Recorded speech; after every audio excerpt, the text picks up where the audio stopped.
ఎర్రగొండపాకల కన్నబరెడ్డి గాను మాకు నీళ్ళు లేవు. మా ఇంట్లో వచ్చినాయి కోన్లు వస్తే పర్యటన ఆఫ్ చేసిండు. మా ఊరు ఇప్పటికే తుక్కు కొంపలు ఉన్నాయి. అసలు గడ్డికి పెడితే మొత్తం కారిపోతున్నాయి. మా ఎర్రగొండపాకలు ఎవరు పట్టించట్లేదు, ఎవరు పిఓ గారు కూడా పట్టించట్లేదు. మా ఇండ్లు మొత్తం కారిపోతున్నాయి. బిల్లు వస్తే ఆఫ్ చేసి పారా డిపార్ట్మెంట్. మాకు నీళ్లు రావట్లేదు, బోర్ లేదు. వాగునీళ్ళు ఎండాకాలం ఈ రోజులు వస్తే నీళ్ళు ఉన్నాయి, ఎండాకాలం మొత్తం నీళ్ళు లేవు. వాలంటీర్ గారు కూడా చెప్పింది కూడా అసలు వేరే వాలంటీర్ చెప్పిండు వస్తా అంటే సరే చూద్దామన్న వాలంటీర్ వాడు కూడా బాగున్నాడు. కాబట్టి ఇంకా మా పిఓకి వెళ్తామా మీకు ఏమి ఇవ్వమంటున్నా. అప్పుడు ఐడి ఉన్నప్పుడు బదర్జలం ఐడి ఉన్న బాగా చేసారు, గుడ్డలు ఇచ్చారు, మేకలు ఇచ్చారు, బియ్యం కూడా రైస్ కూడా ఇచ్చారు. మాకు ఎవరు పట్టించేవారు ఇవ్వలేదండి. మీరు నా ముందుకు రావాలైతే మాకు రేపు నుంచి ఇండ్లు కట్టమన్నారు. వస్తామన్నా జగన్మోహన్ గారు ఇండ్లు పెట్టిరన్నారు, దేవుడు పెట్టిండు. ఆ ఇండ్లు రాలేదు. పారెట్ట వారు పట్టుకున్నారు, గాడలు పట్టుకున్నారు, ఇక తోలకూడదన్నారు. మీ ఇంటి పట్టలు తీసుకొచ్చి పెట్టుకోండు అన్నారు. పారెట్ట గారు గాడలు వచ్చి పట్టుకున్నారు, ఇసుక కూడా తోలనివ్వట్లేదు. మా ఊర్లో నీ పరిస్థితి ఇలాగ ఉందంటే గుట్ట పక్కన ఉన్నాం. గుట్ట పక్కన ఉంటే వెళ్ళటానికి దారి లేదు, మంచి తోవలేదు. పంచర్ రోడ్డు వేయమంటే వేయట్లేదు. వాటర్ పెట్టమంటే వాటర్లో ట్యాంక్ కడతామంటే ట్యాంక్ కూడా కట్టలేదు. కట్టకుంటే ఇలాగా మేము ఎన్నిసార్లు ఇబ్బంది పడుతున్నాం. ఇల్లు వచ్చిన ఇల్లు కూడా మాకు క్యాన్సిల్ అయినట్టు అవుతుంది. మాకు ఊరు కూడా మంచి సౌపాయం కూడా లేదు. గుట్ట పక్కన ఉన్నాం. మాకు అందరు పిల్లలతో అయితే హాస్పిటల్కి వెళ్ళాలన్నా కూడా ఇబ్బంది అయిపోతుంది. పిల్లలకి అవతల ఉంది, వాగు దాట వెళ్ళాలి. అక్కడ బ్రిడ్జి కట్టమన్నాం, బ్రిడ్జి కట్టట్లేదు. అంతకుముందు బ్రిడ్జి కూడా శాంక్షన్ అయ్యింది. అయితే పార డిపార్ట్మెంట్ అప్జెక్షన్ పెట్టారు, ఇవ్వట్లేదు. మంచినీళ్ళు చాలా దూరం వెళ్ళాలి. మనం తడకలు వెళ్ళేందుకు పట్టుకొస్తే ఆ తడకలు ఆ బుట్టల్లో నేర్చుకుంటే పట్టుకుంటున్నారు. మనం ఇది గుంజలు తెచ్చుకున్న గుంజలు పట్టుకుంటున్నారు. నా పేరు పొడియం నరేంద్ర కుమార్. ఈ కొండలు, ఈ గుట్టలు, వాగుల మధ్య తాతలు తండ్రులు పూర్వం నుంచి మనం బతుకుతున్నాం. కొండల నుండి కోణాల నుండి అడవి తల్లి అందము చూడు. కొండల నుండి కోణాల నుండి అడవి తల్లి అందము చూడు. కొండలన్నీ కదిలిన జంబు, వాగులన్నీ పిలిచిన జంబు. అడవి తల్లి అందము చూసి హాయిగా మనము బ్రతుకుతుంటే కొండారెడ్లన చూడంబు, కొండారెడ్లన చూడంబు, కొండ్లారొడ్డమ చూడంబు. కొండారెడ్లను బ్రతుకులు చూడు, కొండారెడ్లను బ్రతుకులు చూడు. అడవి మూడుతో ఉన్నది బంధం, అడవి మూడుతోనే ఉన్నది బంధం. ప్రకృతి వనములో నంబు, ప్రకృతి వనములో నంబు. హాయిగా బ్రతుకుతున్నాను. మన సారు చించు రామకృష్ణ, ఖమ్మం సారథి సారు, కరెంటు డి గారు, పెద్ద ఆఫీసరు. ఈ కొండారెడ్డి ప్రాంతాలని మరి జోడేఘాటి కొమరంభీం జిల్లాలో కొమరంభీం దాదా అడవి భూమి నీరు కోసం ఆనాడు నుంచి ఈనాడు వరకు పోరాటం కొనసాగిస్తూ ఆదివాసులు అందరినీ జన చైతన్య యాత్ర ద్వారా రావటం జరిగింది.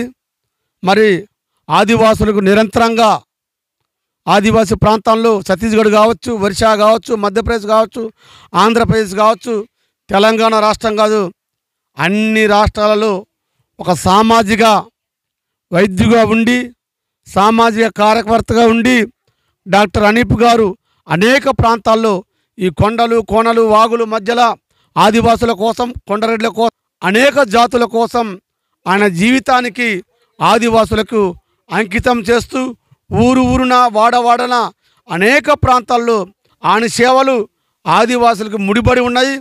ఎందుకంటే చాలామంది సంపద కోరుకుంటారు, కానీ సంపద అంటే అడవిలో పుట్టినటువంటి అడవి బిడ్డలే ఆయనకు సంపద. నిరంతరంగా ఆదివాసుల కోసం చేస్తున్నటువంటి చించు రామకృష్ణ కావచ్చు, డాక్టర్ అనీప్ కావచ్చు, మరి మాలాంటి కార్యకర్తలు గారు అందరూ కూడా మీకు రోడ్డు, కరెంటు, బడి, స్కూలు అన్నీ వచ్చినట్టే ఈ స్వతంత్ర భారతదేశంలో అభివృద్ధి చెందినట్టు దీన్ని తక్షణమే రామకృష్ణ సార్ ద్వారా మరి రాష్ట్ర ప్రభుత్వానికి కేంద్ర ప్రభుత్వానికి ఆదివాసుల స్థితిగతులపైన అధ్యయనం చేయటం వచ్చింది. డెఫినెట్గా మీ సమస్యని కేంద్ర రాష్ట్ర ప్రభుత్వాలు తక్షణమే మీకు అభివృద్ధి బాట వేయాలని కోరుకుంటూ మరి డాక్టర్ అనీప్ గారిని 2 నిమిషాలు మాట్లాడాల్సిందిగా కోరుతున్నాను.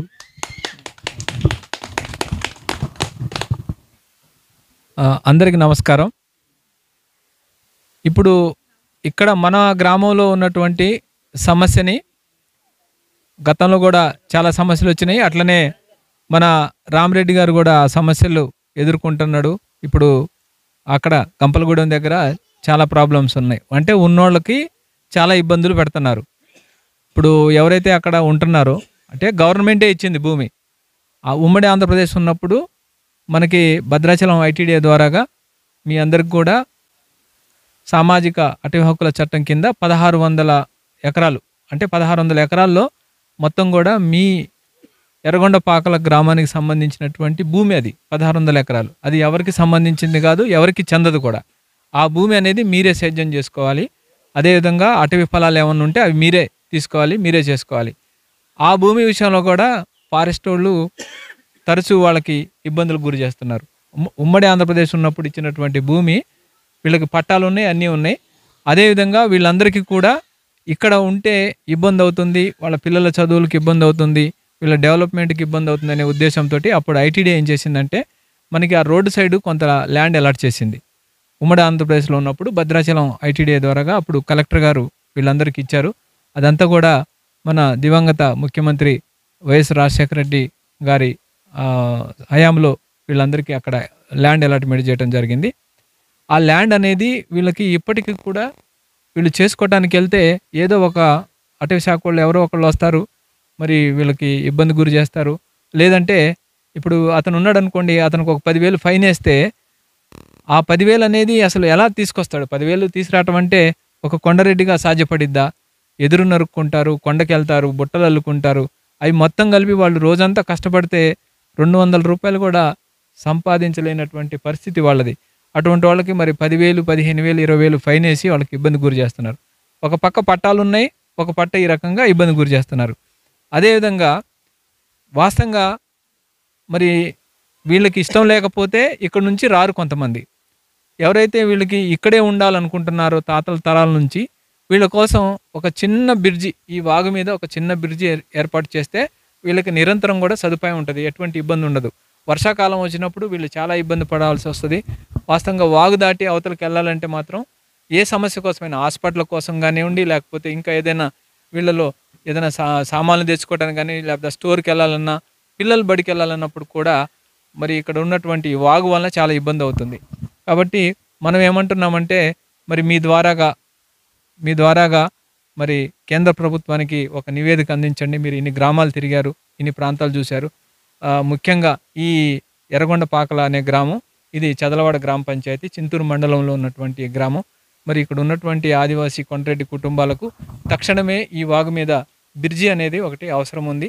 మీ నివేదిక ద్వారా మరి గవర్నమెంట్కి ఒక అప్పీల్ చేయవలసిందిగా కోరుతున్నాను. ఇప్పుడు రామకృష్ణ గారు చేస్తున్నటువంటి కార్యక్రమం అంటే కొండరెడ్లు, కోయలు అంటే ఆదివాసీ సమాజం, మరి అంబేద్కర్ రచించినటువంటి రాజ్యాంగం ద్వారాగా అప్పట్లో గుర్తింపు పొంది ఉన్నటువంటి ఆదివాసీ కులాలు ఏవైతే ఉన్నాయో వాటన్నిటిని కూడా ఏకం చేయడం కోసం అన్ని రాష్ట్రాలలో తిరిగి మరి నిన్న మొన్న ఛత్తీస్గఢ్ వెళ్ళారు, మొన్న ఒరిస్సా కూడా వెళ్ళారు. ఈ రకంగా అన్ని రాష్ట్రాల్లో ఉన్నటువంటి ఆదివాసుల్ని ఐక్యం చేసి మరి వాళ్ళు ఒక కార్యక్రమం చేపట్టారు. అది ఆదిలాబాద్ జిల్లా జోడే ఘాట్లో ఒక పెద్ద కార్యక్రమం చేయబోతున్నారు. అక్కడ ఉన్నటువంటి ఆదివాసులకు ఇంకా ఎటువంటి హక్కులు కావాలి, ఇంకా వాళ్ళ అభివృద్ధి చెందాలంటే వాళ్ళకి ఎటువంటి కావాలి అనే దాని మీద ఒక నివేదిక అనేది మన చుంచు రామకృష్ణ గారు తయారు చేసి ప్రధానమంత్రికి ఇవ్వబోతున్నారు. ఆ కార్యక్రమానికి అందరూ కూడా, అది మార్చి నెలలో మొదలవుతుంది, దానికి అందరూ కూడా మన వాళ్ళందరూ కూడా కదలాలని చెప్పేసి వారు పిలిపివ్వడానికి వచ్చారు. ఇప్పుడు వారు పూర్తి వివరాలు మీకు తెలియజేస్తారు. మీకు అందరికీ నమస్కారాలు. నా పేరు రామరెడ్డి, సాందుల రామరెడ్డి. నేను ఈ ఎర్రగొండపాకల నివాస్తుడిని. అయితే నాకు అప్పుడు ఆయన డాక్టర్ గారు అన్నట్టు ఉమ్మడి ఆంధ్రప్రదేశ్ ఉన్నప్పుడు, మన భద్రాచలం ఐటీడీఏ ఉన్నప్పుడు అనేక విధాలుగా సదుపాయాలు ఉండేదన్నమాట. మాకు దున్నడానికి ఆవులు, మరి ఇన్కమ్ డబ్బులు వచ్చే సదుపాయం అయితే మేకలు, అలాగనే ఎవరైతే బీద కుటుంబాలు ఉంటాయో ఆ కుటుంబాలకి రైసు అలా ఇచ్చేవారు. ఉమ్మడి ఆంధ్రప్రదేశ్ మన భద్రాచలం ఐటీడీ ఉన్నప్పుడు. ఎప్పుడైతే ఆంధ్రప్రదేశ్ ఇటు మార్చారో, తూర్పుగోదావరి జిల్లాకి ఇటు మార్చారో, అప్పటి నుంచి మాకు ఈ చింతూరు ఐటీడీ ఉన్నప్పుడు కానీ, రంపచోడవరం ఐటీడీ ఉన్నప్పుడు అప్పటి నుంచి మాకు ఏం లేదండి. మరి ఇప్పుడు మేము వెళ్ళి అడిగినే, సార్ మాకు దున్నడానికి ఆవులు కావాలి, మరి పెంచుకోవడానికి మేకలు కావాలి, మేమంటూ మాకు గిరిజనులు సార్, గిరిజనాల్లో బాగా వెనుకబడ్డ జాతి మా కొండరెడ్ల జాతి అంటే మీకు ప్రత్యేకంగా అయితే ఏం లేదు, అందరితో పాటు ఏదైతే వచ్చిందో అదే మేము ఇస్తాం తప్ప మీకు ప్రత్యేకమైనటువంటి బడ్జెట్ అయితే లేదు అన్నారు. మేము 2-3 సార్లు కూడా అడిగాం. సార్ మాకు భద్రాచలం ఐటీడీలో ఉన్నప్పుడు మాకు ప్రత్యేకమైన హోదా, ప్రత్యేకమైన స్పెషల్ ఆఫీసర్, మాకంటూ పీటీజీ కోఆర్డినేటర్ ఉండేవాళ్ళు. మరి మాకు మీరు అలా తీసేస్తే మాకు కొండరెడ్లకి ఇప్పుడు పట్టించుకునే ఆనాదుడు లేదు. మరి అది కూడా మీరు చేయాలి సార్ అంటే మాకు ప్రత్యేకంగా మేము కలెక్టర్ గారికి చెప్పిన తర్వాత ఏ ఆఫీసర్ అయితే కేటాయిస్తారో ఆ ఆఫీసర్కి మీరు చూసుకోవాలి తప్ప మేము ప్రత్యేకమైన అయితే మేము పెట్టుకోలేమని చెప్పడం జరిగింది. ఎందుకంటే మాకు పట్టించుకునే నాదుడు లేరు అన్నమాట. ఎందుకంటే భద్రాచలంలో ఉన్నప్పుడు మాకంటే స్పెషల్ ఆఫీసరు, కోఆర్డినేటరు, మాకు ఆరోగ్యం కానీ, విద్య కానీ, వైద్య కానీ మేము డైరెక్ట్గా ఆఫీసర్ని కలుసుకోలేము. ఎందుకంటే పిఓ గారికి ఉన్నారు, పిఓ గారికి నేరు కలుసుకోలేము. మాకంటూ మధ్య వ్యక్తి ఎవరైతే ఉన్నారో ఆ ఆఫీసర్ని కలుతాం. సార్ మా సమస్య ఇది, పలానోళ్ళకి ఆవులు లేదు, పలానోళ్ళకి ఈ ఆరోగ్యం పరిస్థితి లేదు, పలానోళ్ళకి ఈ అమ్మాయి ఒకవేళ ఇంటర్ కానీ 10th కానీ పాస్ అయితే ఏదైనా సరే డైల్ వేజ్ పోస్ట్ కానీ ఎక్కడైనా ఏదైనా చిన్ననాటి చీపురు పోస్ట్ ఏదైనా ఇస్తే మా కొండరెడ్లు అనేది కాస్త ఎడ్యుకేషన్ పరంగా ఎదుగుతారన్న ధీమతోనే మేము ఇక్కడ వస్తున్నామని అది చెప్పితే అప్పుడు భద్రాచలం ఐటీడీలో ఉంటే ఇచ్చేవాళ్ళు. ఇప్పుడు అలాంటిది కూడా లేకపోయిందండి. దీనికోసం మీరు మరి ఆదిలాబాద్ డిస్టిక్ మరి చుంచు రామకృష్ణ గారు మాకు ఉన్నటువంటి సమస్యలు మీరు పూర్తిగా తీసుకెళ్ళారు. ఎందుకంటే ఇప్పుడు మేము కొండరెడ్లను కూలుకుంటున్నాం అన్నమాట. ఎందుకంటే ఎడ్యుకేషన్ పరంగా కాస్త ఇప్పుడు 10th, ఇంటరు, 9th అలా చదువుతున్నాం. అంతకుముందు మా కొండరెడ్లలో చదువుకున్న వాళ్ళు ఎవరు కూడా లేదన్నమాట. ఇప్పుడు కాస్త చదువుకున్న వాళ్ళు ఉన్నాము. మా కోసం మీరు చేయాలి. అట్లాగే భద్రాచలం ఐటీడీ ఉన్నప్పుడు అట్లాగే మాకు ROFR అని పట్టా అని అప్పుడు ఉమ్మడి ఆంధ్రప్రదేశ్ ఉన్నప్పుడు పట్టా ఇచ్చారు. ఈ 1625 ఎకరాలు ఇచ్చారు. ఆ 1625 ఎకరాలు కూడా ఇండివిజువల్ పట్టాలు మాకు ఇచ్చారు. మళ్ళీ అందులోనే ఇచ్చినటువంటి ఈ కొద్ది కుటుంబాలే మేము రోడ్డుకి వెళ్ళాం. అక్కడ ఉండి మేము వ్యవసాయం చేసుకుని కాస్త మేము ఎడ్యుకేషన్ పర్సన్ చేసుకుని కొట్టేమని పెట్టుకున్నామంటే డాక్టర్ గారు అన్నట్టే ఫారెస్ట్ వాళ్ళకి సంబంధించిన ఆ శాఖ వాళ్ళు మీరు ఇక్కడ పెట్టుకోవడానికి లేదు, కొట్టు పెట్టుకోవడానికి లేదు, ఇల్లు కట్టుకోవడం లేదు, ఓన్లీ ఫారెస్ట్ పట్టా ఇస్తే మాత్రం మీరు ఉన్నటువంటి సాగు నూనె చేసుకోవాలా తప్ప మీరు కొట్టుకోవడం లేదు, మీరు చూసేసుకోవడం లేదని మాకు అనేక విధాలుగా ఇబ్బందులు పెట్టిన రోజులు ఉన్నాయి. డబ్బులు కూడా కట్టించిన రోజులు ఉన్నాయండి మాకు. దీని నిమిత్తం మాత్రం మీరు ఏం చేస్తారో మరి కేంద్ర ప్రభుత్వానికి తెలియజేస్తారో, మరి ముఖ్యమంత్రికి తెలియజేస్తారో, ఈ ఫారెస్ట్కు సంబంధించినటువంటి శాఖకి మా కొండరెడ్లకు ఎటువంటి ఇబ్బందులు లేకుండా చేయాలని మనస్ఫూర్తిగా మేము మా కొండరెడ్ల తరపున నేను మాట్లాడుతున్నానండి. Thank you. యావత్ ఆదివాసీ సమాజానికి, నా యొక్క కొండరెడ్డి బంధుమిత్రులకి ఇక్కడ ప్రత్యేకించి, అదేవిధంగా ఈ యొక్క రాష్ట్రంలోనే కాదు, ఈ యొక్క ఛత్తీస్గఢ్, ఒడిశా, మహారాష్ట్ర, ఇంకా మధ్యప్రదేశ్, ఈ యొక్క 5వ షెడ్యూల్ భూభాగంలోని ఆదివాసీ తెగలందరికీ, బంధువులందరికీ కూడా పేరు పేరు నమస్కరిస్తూ, అదేవిధంగా ఈ యొక్క నాగరిక సమాజానికి, అదేవిధంగా కేంద్ర రాష్ట్ర ప్రభుత్వాలకి, ఈ యొక్క తెలంగాణ కావచ్చు, ఆంధ్రప్రదేశ్ కావచ్చు, ఒడిశా కావచ్చు, ఛత్తీస్గఢ్ కావచ్చు, మహారాష్ట్ర కావచ్చు, మధ్యప్రదేశ్ కావచ్చు, జార్ఖండ్ కావచ్చు, ఈ యొక్క 5వ షెడ్యూల్ భూభాగంలోని ముఖ్యమంత్రి అందరూ కూడా విన్నవించేది ఈ యొక్క యావత్ ఆదివాసీ సమాజం తరపున గత 10 సంవత్సరాలుగా నేను ఈ జాతి రిజర్వేషన్ తోటి ఒక ఉన్నత ఉద్యోగంగా పొంది కూడా ఈ యొక్క నా జాతి యొక్క పిల్లలు ఈరోజు ఈ స్థితిలో మరి చదువులేక పూర్తి నిరక్షరాస్యత పెరిగిపోతుంది. ఒక పక్కన కనీసం తాగడానికి నీళ్లు లేని గ్రామాలు, రోడ్డు లేని గ్రామాలు, కరెంటు లేని గ్రామాలు, హాస్పిటల్ సౌకర్యం లేని గ్రామాలు, చివరికి కుల సర్టిఫికేట్ కూడా రానటువంటి పరిస్థితులు 75 సంవత్సరాల తర్వాత ఇంకా చూడటం అనేది చాలా దారుణం. ఒక మనిషి పుట్టిన తర్వాత అతని కులం ఏంటిదో కూడా ధృవీకరించలేని పరిస్థితికి ఈ యొక్క ప్రభుత్వాలు చేరుకున్నాయంటే ఇది నిజంగా సిగ్గుపడాల్సిన విషయం. ఒక పక్క చూస్తే మా యొక్క ఆదివాసీ ఆడబిడ్డ చరిత్రలోనే 75 సంవత్సరాల తర్వాత ఒక రాష్ట్రపతిగా ద్రౌపది ముర్ము గారు మరి నిలబడటం ఒక పక్క సంతోషము. అదేవిధంగా పక్క రాష్ట్రంలోని ఛత్తీస్గఢ్లోని మా యొక్క ఆదివాసీ మరో ఆడబిడ్డ ఊకాన్సే గారు గవర్నర్గా వారు నియమితులవడం అదొక పక్క సంతోషం. మొన్ననే మా యొక్క కోయత్తూరు నుంచి చరిత్రలో మొదటిసారి ఈ యొక్క విష్ణుదేవ్ సాయి గారు ముఖ్యమంత్రిగా మరి వారు బాధ్యతలు నిర్వహించడం చాలా సంతోషకరం. అదేవిధంగా ఈ యొక్క 5వ షెడ్యూల్ భూభాగం కాదు 6వ షెడ్యూల్ భూభాగంలో కేంద్ర ప్రభుత్వంలో మరి 4-5 కేంద్ర మంత్రులు, అనేక మంది ఎంపీలు, ఎమ్మెల్యేలు, వందలాది మంది మరి జడ్పీటీసీలు, ఎంపీటీసీలు, సర్పంచులు ఇంతమంది ఉండి కూడా ఈ యొక్క ఆదివాసీ తెగలు ఎక్కడికి పోయినా ఒక నెల రోజుల కింద యాత్ర మొదలుపెట్టినాం ఆదివాసీ జనచేతన యాత్ర. ఈ యాత్రలో ఎక్కడ చూసినా సరే మేడారంలో సమ్మక్క సారలమ్మ ఆశీస్సులో మొదలుపెట్టిన యాత్రలో అక్కడి నుంచి మొదలుపెట్టి అనేక గ్రామాలు అనేక గుడాలు తిరుగుతూ ఆదిలాబాద్ వరకు కూడా అక్కడికి వెళ్ళి ఒక పక్కన ఈ యొక్క ఆదివాసీలు ఎదుర్కొన్నటువంటి సమస్యలు కోయ కావచ్చు, గోండు కావచ్చు, కొలాం కావచ్చు, పర్దాన్ కావచ్చు, తోటి కావచ్చు, కొండరెడ్డి కావచ్చు, నాయక్పోడు కావచ్చు, చెంచులు కావచ్చు, దొరలు కావచ్చు, మొన్న వెళ్ళినటువంటి ఛత్తీస్గఢ్లో, అదేవిధంగా ఒడిశాలో ఉన్నటువంటి ఈ యొక్క తెగలు కావచ్చు, ఎక్కడికి వెళ్ళినా వాళ్ళు చెప్పేది ఒకటే, మా యొక్క హక్కులు మాకు దక్కట్లేదు. ఈ యొక్క భారత రాజ్యాంగం మరి 1950 తర్వాత అమల్లోకి వచ్చిన తర్వాత ఆ యొక్క రాజ్యాంగాన్ని మరి రచించినటువంటి అంబేద్కర్ గారు, దాంట్లో సభ్యుడిగా ఉన్నటువంటి జైపాల్ సింగ్ ముండా గారు వల్లనే ఈ యొక్క ఆదివాసీ తెగలకు ప్రత్యేకంగా 5వ షెడ్యూల్ 6వ షెడ్యూల్ చట్టాలు కూడా మరి వర్తింపజేయాలి, అమలు చేయాలని చెప్పేసి మరి ఉన్నదానికి దానికి ఒక గవర్నర్గా రాష్ట్ర గవర్నర్లు, అదేవిధంగా దేశ స్థాయిలో రాష్ట్రపతి గారు ఎప్పటికప్పుడు ప్రతి సంవత్సరం కూడా ఈ యొక్క నివేదికలు తెప్పించుకొని ఈ యొక్క స్థితిగతులు, ఈ యొక్క ఆదివాసీ తెగల స్థితిగతులు మరి పరిశీలించాల్సి ఉంది. దాని తగ్గట్టే ప్రతి రాష్ట్రంలో కూడా మరి ఈ యొక్క ట్రైబల్ అడ్వైజరీ కౌన్సిల్ సమావేశం కావాల్సినది.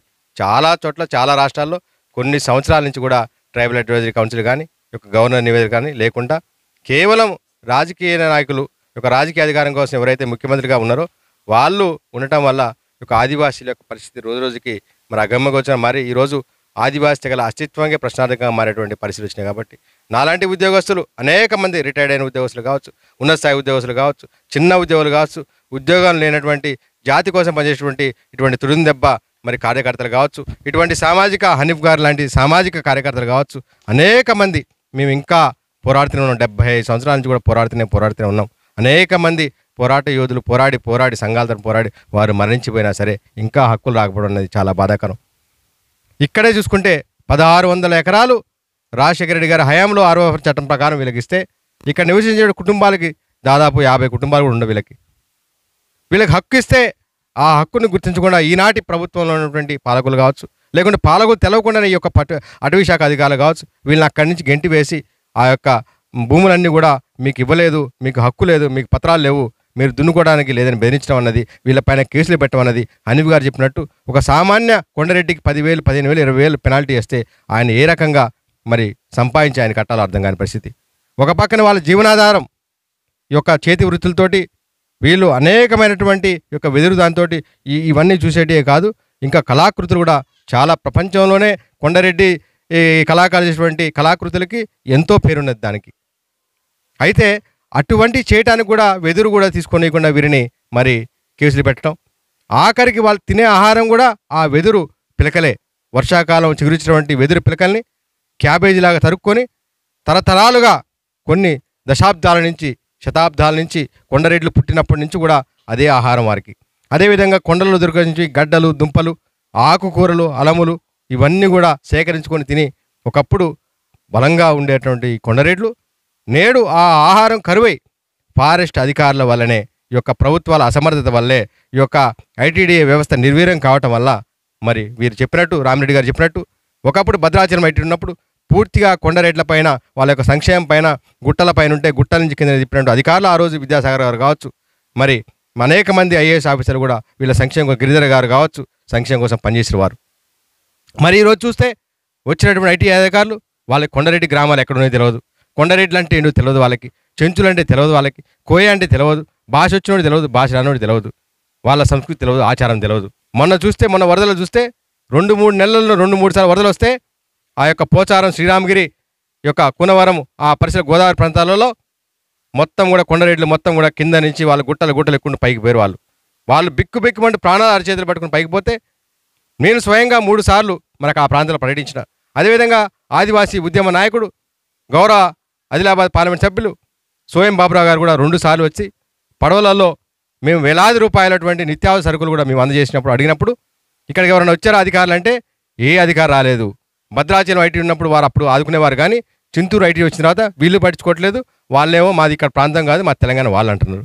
అట్లా ఆ వరదలలో చాలామంది అసలుకి ఆకలికి అలమటించి కొంతమంది ఉన్నారో పోయినో తెలియని పరిస్థితి అటు. కాబట్టి ఈ పరిస్థితులన్నీ పోవాలి, ఇవి మారాలి. దేశం అభివృద్ధి చెందుతుందంటే ఈ యొక్క ఆదివాసులు, ఈ దేశ మూలవాసులు అభివృద్ధి చెందినప్పుడే ఈ దేశం నిజంగా అభివృద్ధి చెందిన లెక్క. అంతేకాని భద్రాచలంలో మొత్తం కూడా పెద్ద పెద్ద భవంతులు కట్టుకొని, లేకుంటే కొత్తగూడెంలో పెద్ద పెద్ద భవంతులు కట్టుకొని జిల్లా కేంద్రం చేసుకొని, హైదరాబాదు పెద్ద పెద్ద ఆకాశ హర్మాలు 30, 40, 100 అంతస్తులు కట్టుకొని, ఇది అభివృద్ధి కాదు. ఈ దేశ మూలవాసులు ఎప్పుడైతే అభివృద్ధి చెందారో ఈ దేశంలో, అప్పుడే నిజంగా ఈ దేశం అభివృద్ధి చెందినట్లు లెక్క. ఎందుకు అభివృద్ధి చెందాలంటే అసలు ఈ దేశానికి కావాల్సిన నాగరికత నేర్పింది ఆదివాసీలు, ఈ దేశానికి సంస్కృతి నేర్పింది ఆదివాసీలు, ఈ దేశానికి తిండి నేర్పింది కూడా ఆదివాసీలే. ఎందుకు చెప్తానంటే ఏ గడ్డ తినాలి, ఏ పండు తినాలి, ఏ విత్తనం తినాలి, కుర్రలు తినాలా, అరికెలు తినాలా, సామలు తినాలా, లేకపోతే జొన్నలు తినాలా, లేకపోతే వేరే ఏమి దుంపలు తినాలి, ఎట్లా తినాలి, అదేవిధంగా మన యొక్క ఆరోగ్యాన్ని కాపాడుకోవడానికి ఏ మందులు వాడాలి, ఏ చెట్టు పసరు వాడాలి, ఏ వేరు మనం దంచుకొని దాన్ని కషాయం చేసుకొని తాగాలి అన్నది మొత్తం కూడా ఈ యొక్క ఆదివాసీ సంస్కృతిలో ఉన్నది. అది ఆదివాసీ సంస్కృతి అంటేనే ఒక సైన్స్. ఆదివాసీ సంస్కృతి నుంచే ఈ యొక్క సైన్స్ మరి పెరిగింది. దాని నుంచే ఇవాళ ఉన్నటువంటి అల్లోపతి వైద్యము, హోమియోపతి వైద్యము, అదేవిధంగా కార్పొరేట్ హాస్పిటల్ చేసే వైద్యం, మందులు కూడా అన్నీ కూడా ఈ యొక్క ఆకుపసలు, చిట్టుపసలు వీటి నుంచే వచ్చినాయి మొత్తం. దీనికోసము అనేక మంది శతాబ్దాల కిందనే అనేక మంది ఆదివాసీలు మొత్తం మరణించారు. వాళ్ళు ఆ గడ్డ తిని మరణించిన తర్వాత ఈ గడ్డ తినొద్దు, ఈ ఆకు తిని మరణించిన తర్వాత ఈ ఆకు తినొద్దు, ఈ గింజ తిని మరణించిన తర్వాత ఈ గింజ తినొద్దు. అదేవిధంగా ఏ గడ్డనైతే పారే ఏరుకు అడ్డం పెట్టి ఒక నెల రోజులో 15 రోజులో నీరు పారిన తర్వాత దాని నుంచి విషం పోతుంది, అప్పుడు తినాలనేది నేర్పింది కూడా ఆదివాసే. తాటి చెట్టు కళ్ళు తాగాలి, దానివల్ల కిడ్నీలో రాళ్ళు కరిగితే ఆరోగ్యం బాగుంటుంది చెప్పింది ఆదివాసీనే. ఇప్ప చెట్టు తింటే రక్తహీనత లేకుండా ఉంటుందని చెప్పి ఇప్ప పువ్వు ఏరుకొని ఇప్ప పువ్వులో ఇంకా వేరే కలుపుకొని ఎంచుకొని తినని నేర్పింది ఆదివాసీనే. ఇప్ప పువ్వుతోటి సారా చేసుకుంటే పనిచేసి పొద్దున్న దాకా పనిచేసినటువంటి నొప్పులు గిప్పులు పోయి ఆరోగ్యంగా ఉండటానికి కొద్దిగా ఇప్ప సారా తాగాలి, చేసుకుని తాగాలని నేర్పింది కూడా ఆదివాసీలే. ప్రతిదీ కూడా ప్రతి తినే తిండి కావచ్చు, తాగే నీరు కావచ్చు, తాగే కళ్ళు కావచ్చు, తాగే ఇప్పసారా కావచ్చు, చిగురు కావచ్చు, దుంప కావచ్చు, గడ్డ కావచ్చు, సామలు కావచ్చు, కొర్రలు కావచ్చు, అరికెలు కావచ్చు, జొన్నలు కావచ్చు, రాగులు కావచ్చు, ఏది చేసినా సరే ఆదివాసీలు నేర్పినటువంటి ఈ ఆహార పదార్థాల వల్ల ఆరోగ్యంగా ఉండవచ్చు అన్నది దాన్ని మరిచిపోయే విధంగా చేసినటువంటి నాగరిక సమాజం మళ్ళీ అటు తిరిగి ఇటు తిరిగి ఇవాళ ఏం చెప్తుందంటే మా వాళ్ళందరూ తెల్లన్నం తిని ఆరోగ్యాలు ఖరాబ్ అయినాక తెల్లన్నము, తెల్లటి గోధుమ పిండి, లేకుంటే మైదా పిండి, తెల్లటి పంచదార ఇవన్నీ తెల్లవి చూసుకున్న తర్వాత ఇప్పుడు ఆరోగ్యాలు ఖరాబ్ అయినాక ఎన్నడూ లేని విధంగా ఈరోజు ఆదివాసీ సమాజంలో షుగరు, అదేవిధంగా బీపీలు, గుండెపోట్లు 30-20 సంవత్సరాలు 25 సంవత్సరాల వాళ్ళకు కూడా ఆదివాసీలు గుండెపోట్లు వస్తున్నాయి. ఎక్కడ లేని రోగాలు, దేశంలో లేని రోగాలు అన్నీ వస్తున్నాయి. ఈ అన్ని రోగాలు రావటం ఇప్పుడు హాస్పిటల్కి పోయిన తర్వాత మళ్ళీ డాక్టర్లు ఏం చెప్తున్నారంటే మీరు అన్నీ అన్నం బంద్ చేయండి, పంచదార వాడొద్దు, అదేవిధంగా ఈ యొక్క ఆటా పిండి, గోధుమ పిండి, తెల్లటి పిండిలు మైదా పిండి ఇవి తినొద్దు, మీరు జొన్న జావ తాగండి, గడక తినండి, లేకపోతే రాగులు తినండి, కొర్రన్నం తినండి, సామలు తినండి, ఇవి చెప్తున్నారు. ఆకుకూరలు తినండి, లేకుంటే అడవిలో దొరికే గడ్డలు దుంపలు తినండి, మీరు ఆ తేనె తాగండి, మీరు ఇవి చెప్తున్నారు. అంటే ఆదివాసీలు నేర్పిన సంస్కృతిని తిరిగి మళ్ళీ ఆదివాసీలకి నేర్పినటువంటి గొప్ప నాగరిక సమాజం తయారైంది ఈరోజు దేశంలో. కాబట్టి నేను కోరేది ఒకటే, మరి పూర్తి నివేదిక మార్చిలో మరి జోడేఘాట్లో మా హక్కుల కోసం పోరాటటువంటి ఒక బలమైన నాయకుడు తెలంగాణ ప్రాంతంలో ఆ రోజుల్లో కొమరం భీం, అదేవిధంగా దేశవ్యాప్తంగా బాబా టిల్కామాజీ తొలి బాణం ఎక్కిపెట్టిన బ్రిటిష్ సామ్రాజ్యాలపై ఆ రోజే స్వాతంత్ర సంగ్రామానికి పూర్వమే, తొలి సాయుధ సిపాయి తిరుగుబాటుకి పూర్వమే దాదాపు 100 సంవత్సరాల కిందనే మరి తొలి తుపాకీ ఎత్తిపెట్టినటువంటి నేత బాబా టిల్కామాజీ, తర్వాత తాంత్యాబిల్, బిర్సా ముండా, రామ్జీ గోండ్, సోయం గంగులు, తర్వాత మల్లు దొర, గంటం దొర, కొమరం భీం, మా రాణి గ్లైడిన్యూ, అనేక మంది ఆదివాసీ పోరాట యోధులు పోరాటం వల్లనే ఆ తర్వాత వచ్చినటువంటి గాంధీ గారు కావచ్చు, నెహ్రూ గారు కావచ్చు, భగత్ సింగ్ కావచ్చు, లేకపోతే ఇంకా ఇప్పుడున్న స్వాతంత్ర నేత సుభాష్ చంద్రబోస్, వీళ్ళందరూ కూడా ఆ ధైర్యాన్ని వాళ్ళ పోరాట స్ఫూర్తి తీసుకొని వాళ్ళు పోరాటం వల్లే ఈ దేశానికి స్వాతంత్రం వచ్చింది. కాబట్టి ఈ యొక్క రాష్ట్ర కేంద్ర ప్రభుత్వాలు మానవీయ కోణంలో ఈ దేశ మూలవాసు అనడమే కాదు, ఈ దేశ మూలవాసుని ఆదివాసిని కాపాడాల్సిన బాధ్యత కేంద్ర ప్రభుత్వం పైన, రాష్ట్ర ప్రభుత్వాలపైన మరి ఉన్నది. ఇప్పటికే ప్రధానమంత్రి నరేంద్ర మోడీ గారు ఆదివాసీల సంక్షేమం కోసం, ఆదివాసీల అభివృద్ధి పదంలో తీసుకురావడం కోసం ఈ యొక్క రాష్ట్రపతి కావచ్చు, గవర్నర్ కావచ్చు, తర్వాత ముఖ్యమంత్రి కావచ్చు, తర్వాత అనేక మంది చదువుకున్నటువంటి ఉన్నత స్థాయి ఉద్యోగస్తులను కూడా అనేకమైన పదవుల్లో పెట్టి మీ ఆదివాసీ తెగలను మీరే కాపాడుకోవాలని చెప్పి ఆ బాధ్యత వాళ్ళకి అప్పచెప్పడం జరిగింది. ఇప్పుడు చేయాల్సిందంతా ఇటువంటి మరి రాష్ట్రపతి గారు కావచ్చు, గవర్నర్ గారు కావచ్చు, ముఖ్యమంత్రి కావచ్చు, ఇప్పుడున్నటువంటి సర్పంచులు, జెడ్పీటీసీలు, ఎంపీటీసీలు, ఎమ్మెల్యేలు, ఎంపీలు, మంత్రులు, వీళ్ళందరూ కూడా మన జాతిని మనం కాపాడుకోవడానికి మన చేతుల్లోనే పెట్టారు వారు. కాబట్టి ఇప్పటికే కేంద్ర ప్రభుత్వం యొక్క ప్రధానమంత్రి జనజాతి మరి సంయోజన పథకం దాని కింద పీవీటీకి ప్రత్యేకించి ఈ యొక్క కొండరెడ్లు కావచ్చు, చెంచులు కావచ్చు, అందరిపై కులాములు కావచ్చు, మన రాష్ట్రంలో ఉన్నటువంటి ఇటువంటి అనేకమైన తెగలు దేశంలో ఉన్నాయి. వాటిని కాపాడటానికి కోసం వారి కోసము ఈ యొక్క రోడ్లు, విద్య, వైద్యము, మరి ఇటువంటి ఇల్లు కట్టించడానికి దాదాపు 24,000 కోట్లతోటి మరి మొన్ననే పథకం ప్రారంభించేశారు. కనీసం ఇప్పటికైనా అధికారులు ఐఏఎస్లో మరి స్టేట్ ర్యాంకు, నేషనల్ ర్యాంక్ అని చెప్పడం కాదు, కానీ వారు దేనికోసమైతే ఈ యొక్క ఐటీడీలో పనిచేస్తున్నారో, దేనికోసమైతే ఈ యొక్క ఏజెన్సీ యొక్క జిల్లాల్లో పనిచేస్తున్నారో వాళ్ళు బాధ్యత గుర్తెరిగి, వాళ్ళు ర్యాంకులు కాదు వాళ్ళు చూడాల్సింది, వాళ్ళు సమాజానికి, ఆదివాసీ సమాజానికి మనం ఎంత మేలు చేస్తాం. 24,000 కోట్లు గనక ఖచ్చితంగా ఈ యొక్క ఆదివాసీ తెగలు గనక చేరితే ఖచ్చితంగా ఆదివాసీ తెగలు అభివృద్ధి చెందడం సాధ్యమవుతుంది, ఈ దేశం కూడా అభివృద్ధి చెందుతుంది. అదేవిధంగా మరి రానున్న రోజుల్లో మేమందరం కూడా మొత్తం ఉన్నటువంటి ఈ షెడ్యూల్ భూములు అన్ని ఆదివాసీ తెగలను కూడా వారి యొక్క సాధక బాధలు అన్ని తెలుసుకొని, అదేవిధంగా ఆ ప్రాంతంలో ఉండే సమస్యలు కూడా అన్నీ కూడా ఎక్కడికక్కడ ఎప్పటికప్పుడు మిత్రులు, షేబ్రాసులు మరి ఎక్కడెక్కడ అందరు చూపెడుతున్నారు నాకు. ఇప్పటివరకు కూడా యాత్రలో ఆ యొక్క సమ్మక్క సాలమ్మ తల్లి ఆశీస్సులు, జంగుబాయి తల్లి ఆశీస్సులు, ఇలవేలుపుల ఆశీస్సులు, కొండరెడ్డి దేవతల ఆశీస్సులు, చెంచుల దేవతల ఆశీస్సులు, ఈ యొక్క ఆదివాసీల దేవతల ఆశీస్సులతోటి నిరంతరంగా యాత్ర కొనసాగుతుంది. గత సంవత్సరాల ప్రయాణానికి, 10 సంవత్సరాల యొక్క పోరాటానికి నాకు మొత్తం కూడా అన్ని ప్రాంతాలు తిరిగేటువంటి ఆ యొక్క అదృష్టం కలిగింది. ఖచ్చితంగా ఈ యొక్క ఆదివాసీ తెగలని కాపాడుకునేటువంటి నివేదిక ఖచ్చితంగా మార్చిలో జరగటువంటి జోడేఘాట్ బహిరంగ సభ, కుమ్రం భీం దర్బార్, ఆ రోజు కుమ్రం భీం బతికినప్పుడు నైజాం నిరంకుశ ప్రభుత్వం పోరాడినప్పుడు ఎట్లయితే దర్బార్ పెట్టి ఆ యొక్క గుడాలను ఏకం చేసి జాతి హక్కులు కాపాడిండో అదే రకంగా మరి మార్చి నెల మొదటి వారంలో కుమ్రం భీం దర్బార్ ఉండబోతుంది. దానికి భారీ ఎత్తున ఇప్పటికే మరి మొన్ననే ఛత్తీస్గఢ్ వెళ్ళడం జరిగింది, అంతకుముందు బీజాపూర్ వెళ్ళాం, సుక్మా వెళ్ళాం, నిన్న కూడా మరి ఒడిశా వెళ్ళాం, ఒడిశా ప్రాంతంలో ఉన్నటువంటి ఆ ప్రాంతం కూడా సందర్శించాం, వారితో మాట్లాడాము. మరి ఈరోజు కొండరెడ్డి గ్రామానికి వచ్చినాము. కాబట్టి మేమందరం కూడా పెద్ద ఎత్తున లక్షలాదిగా మరి జోడేగా తరలిపోతున్నాం. కాబట్టి మరి తొందరలోనే మరి వచ్చే వారం మరి ఢిల్లీ వెళ్ళి అక్కడ ఆల్రెడీ మా యొక్క ఉద్యమ నాయకుడు, ఈ యొక్క గౌరవ పార్లమెంట్ సభ్యులు స్వయం బాబురావు గారు అక్కడ ప్రధానమంత్రి గారి అపాయింట్మెంట్ కోసము, అదేవిధంగా రాష్ట్రపతి గారి అపాయింట్మెంట్ కోసం వారు అక్కడ ప్రయత్నాలు చేస్తున్నారు.